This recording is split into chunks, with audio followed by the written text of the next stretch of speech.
ఓవైపు పార్లమెంట్ ఎన్నికలకు సిద్ధమవుతూనే మరోవైపు గ్రాడ్యుయేట్ ఎన్నికలపై ఫోకస్ చేసింది తెలంగాణ బీజేపీ నాయకత్వం.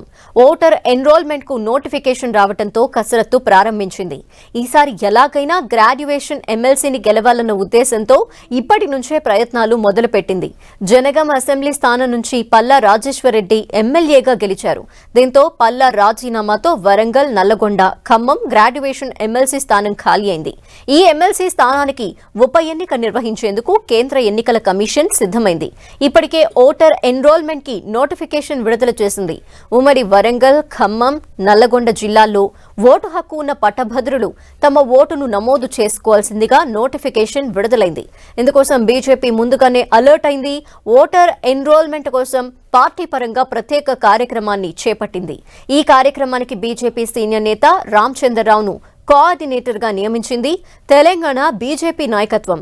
3 ఉమ్మడి జిల్లాల పరిధిలోని జిల్లా అధ్యక్షులు, నియోజకవర్గాల్లోని ఫుల్ టైమర్స్ తో మాజీ ఎమ్మెల్సీ రామచంద్రరావు ఇటీవల సమావేశమై ఓటర్ ఎన్రోల్మెంట్ పై దిశానిర్దేశం చేశారు. గతంలో 2 సార్లు పోటీ చేసిన అనుభవం ఉన్న రామచంద్రరావు ఓటర్ ఎన్రోల్మెంట్ కు అనుసరించాల్సిన విధానాలు వారికి తెలిపారు. ఈ స్థానానికి బీజేపీలో పోటీ బలంగానే ఉంది. ఈ స్థానం నుంచి పోటీ చేసేందుకు గతంలో పోటీ చేసిన ప్రేమేందర్ రెడ్డి మరోసారి టికెట్ ఆశిస్తున్నారు.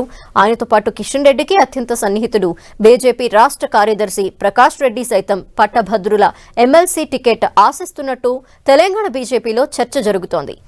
బీజేపీలో సుదీర్ఘ అనుభవం ఉన్న ప్రకాష్ రెడ్డి ఇప్పటి వరకు ప్రత్యక్ష రాజకీయాల్లో పోటీ చేయలేదు. కనీసం ఆయన ఇప్పటికీ ఏ టికెట్ అడగలేదు.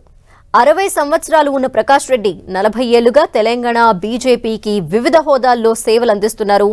ఎప్పుడూ ప్రత్యక్ష ఎన్నికల్లో పోటీ చేసేందుకు మొగ్గు చూపలేదు. కానీ మొదటిసారి ప్రత్యక్ష ఎన్నికల్లో పోటీ చేస్తానంటే ఆయనకే మొదటి ప్రాధాన్యత ఇచ్చే అవకాశం ఉందని పార్టీలో చర్చ జరుగుతోంది.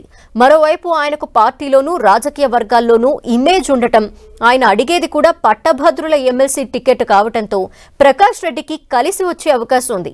ఎడ్యుకేటెడ్ సెక్టార్లో బలంగా ఉన్నామని భావించే బీజేపీ ముందుగానే గ్రాడ్యుయేషన్ ఎన్నికలపై దృష్టి సారించింది. ఈ ఎన్నికల్లో ఏ మేరకు బీజేపీ సక్సెస్ అవుతుందో చూడాలి మరి.